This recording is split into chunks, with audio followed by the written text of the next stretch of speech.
So these are the pump kits that we have available in the hospital.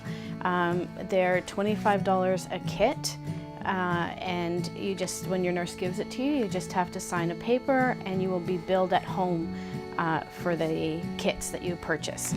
So I'm just going to show you how to put it together. We're going to be pumping for any length of time. It's recommended to double pump, to buy two kits and pump that way. It'll be much more efficient.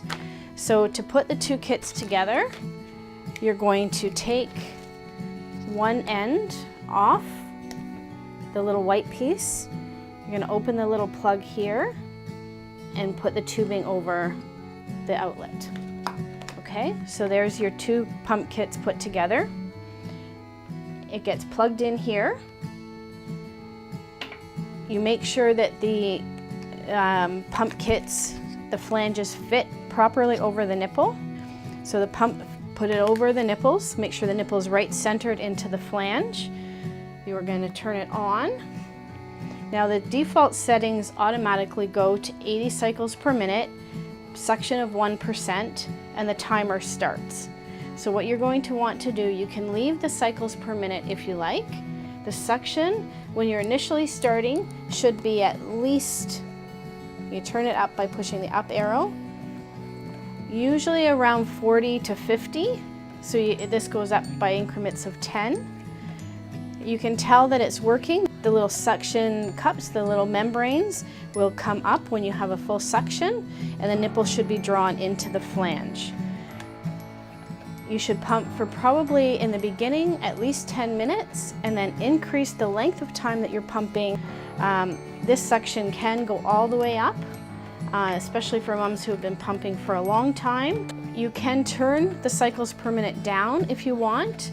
Once the milk has flown, is flowing well, you can turn the cycles per minute down and then turn it up again to elicit another letdown. Sit comfortably when you're pumping. You can get nursing bras that can hold the cups there, but continue pumping, and you should pump at least 8 times in 24 hours. And sometimes you can pump even more if you're having trouble with supply.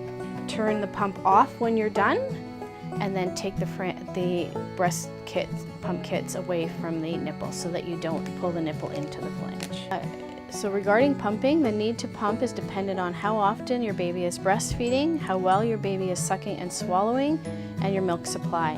Using a hospital-grade double electric pump plus hand expressing is the most effective way to collect breast milk and stimulate your milk supply. Health benefits may cover the cost of rental or purchase of a breast pump. Check with your provider. You may need a doctor's note or prescription. Ask your healthcare provider for a current list of recommended pumps to rent or purchase.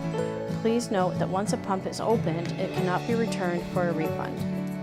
So Dana is now going to pump after she's fed Mia from the one side just to increase her milk supply. So what she's going to do is she's going to place the flange over her breast. She's going to turn on the suction to where it's comfortable for her, and her speed is already preset because she's been using the pump previously. What she's going to do, she's going to continue pumping until her milk is flowing, and as you can see, the milk has already started flowing quite nicely. She may